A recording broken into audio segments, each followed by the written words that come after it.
It's me, Mario. Super Mario Brothers!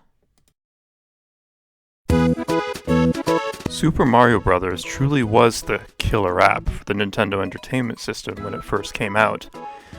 Really much more than Mario games today. This is mostly because when it came out, there was nothing like it, even when it came to computer games. It was a game all game players enjoyed, regardless of genre preference at the time. The reason for this was it was one of the first games to scroll the screen sideways, giving the sense you were exploring worlds. It was also one of the first to combine genres, to create this interesting blend of platforming and action. It had more variety than most games at the time. It was perhaps the most polished platformer game in terms of its jumping controls. It was a game that was very accessible and inclusive to different gamers and different playstyles. Let's discover the more in-depth reasons for why it was so good.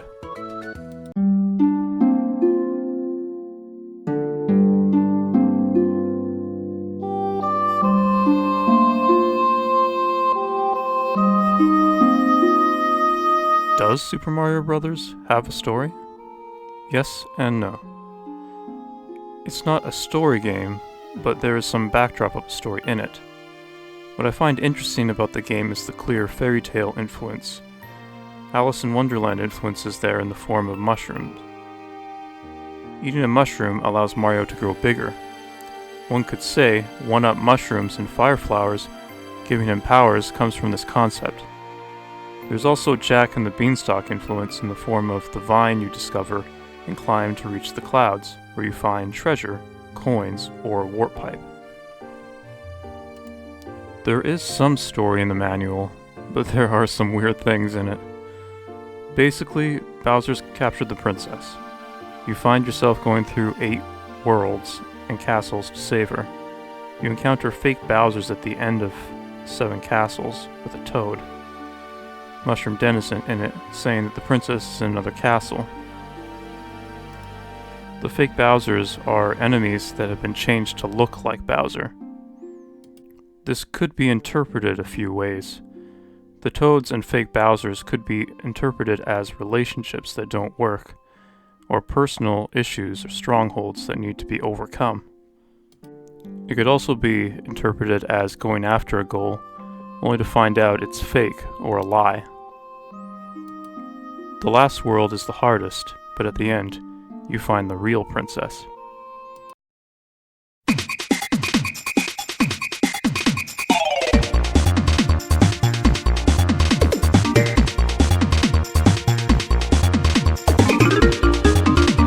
There are 8 worlds in Super Mario Bros., with 4 levels each world.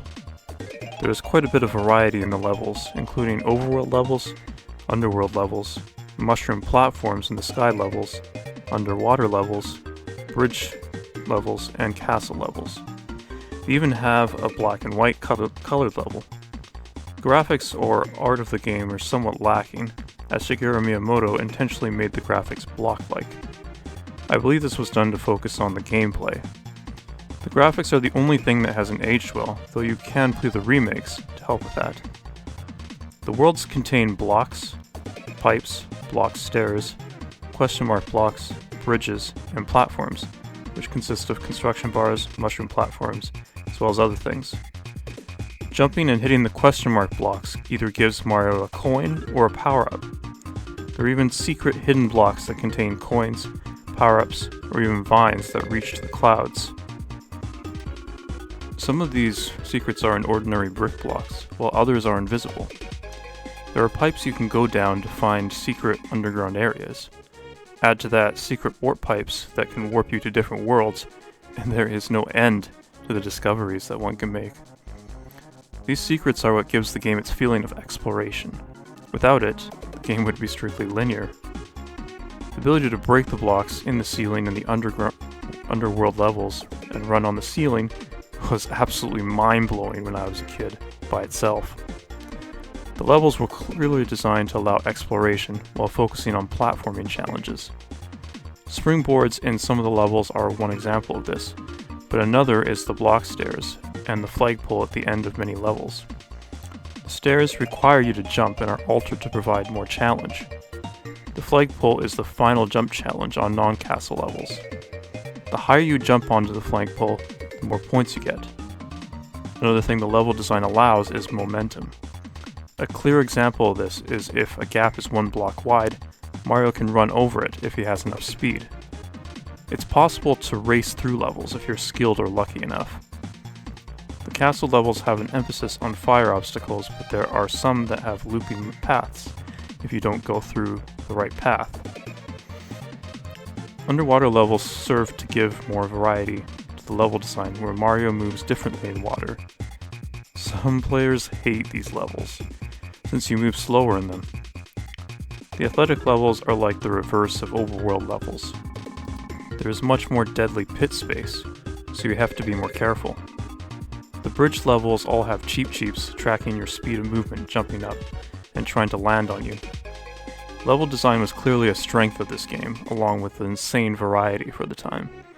The black and white level stands out, level 6-3, not because of the level itself, but because the color of the level is a stark contrast to everything else.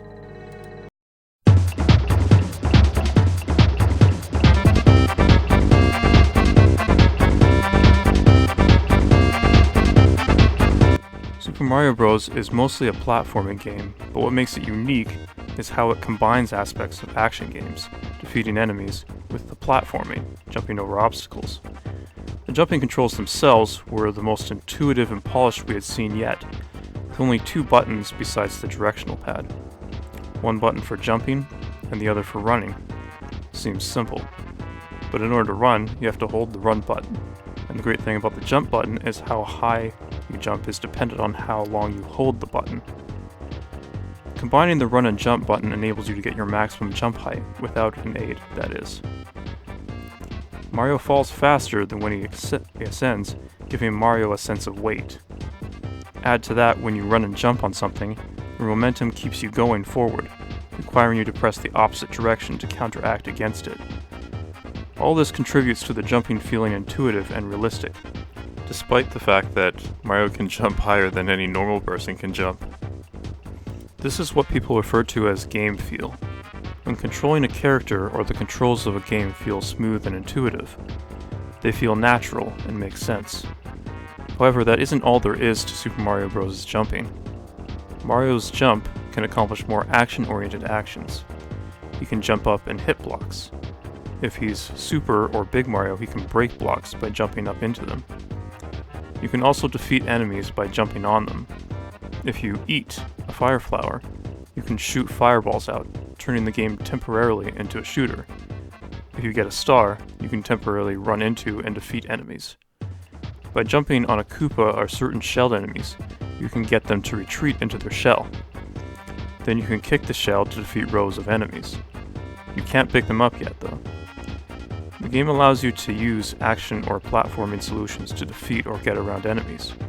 You can also press down to duck, which is really useful in certain situations. You can't duck as Small Mario, only as Super Mario or Fire Mario.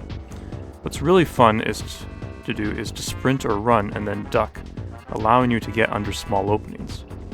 As Small Mario, there is, no point to ducking. The game also incentivizes more advanced moves like taking out multiple enemies in a row with a shell, or jumping on multiple enemies before landing. The game awards you with more points per consecutively defeated enemy.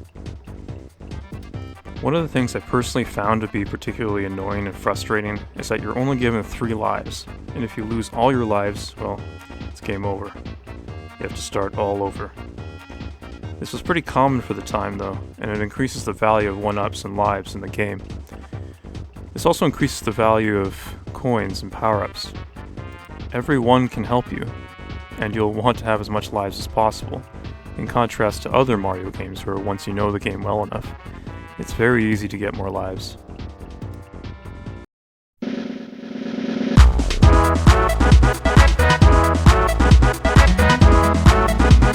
Super Mario Bros. Introduced a number of enemies to the series. The first and most basic is the Goomba, who simply want moves left. It's essentially a walking mushroom.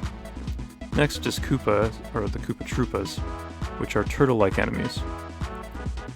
There's a green one that will walk off ledges, and then there's a red one that will turn around once they come to an edge. Then there are the Parakoopas, who have wings and jump continually. Piranha plants come out of pipes and try to eat you. They are stationary though. Bullet bills are big bullets that are shot out of cannons in one direction. Cheep Cheeps are fish that swim in one direction when underwater, but in bridge levels, they jump out and track you, attempting to jump on you. Bloopers are squid-like enemies that you encounter underwater. They go after Mario, though he is safe at the bottom of the screen. Buzzy Beetles operate like Koopas, except they're immune to fireballs. They replace Goombas in hard mode. Hammer Brothers are Koopas that walk on two legs and continually throw hammers in the same arc that Mario jumps in. They jump occasionally as well. Lakitu is a Koopa that hides in a cloud that floats above. He constantly throws Spinies at you. Spinies are a shelled enemy with spikes, meaning you can't jump on them to defeat them. Fake Bowsers are other enemies that have been transformed to look like Bowser. They breathe fire projectiles and some throw hammers too. They guard the castles. And finally, the last enemy is the real Bowser, who guards the last castle and Princess Peach. He acts identical to the last fake Bowser, breathing fire and tossing hammers.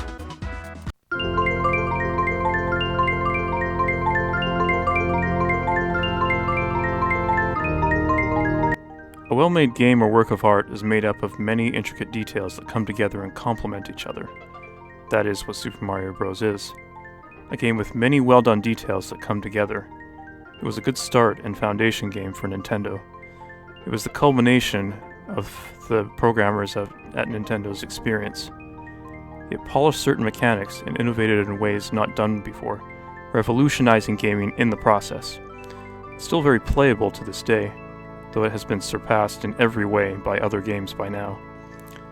I think it did spark the imagination of many visionaries, though, in seeing what video games could be. Exploring worlds, finding secrets, rescuing a princess, or embarking on an adventure.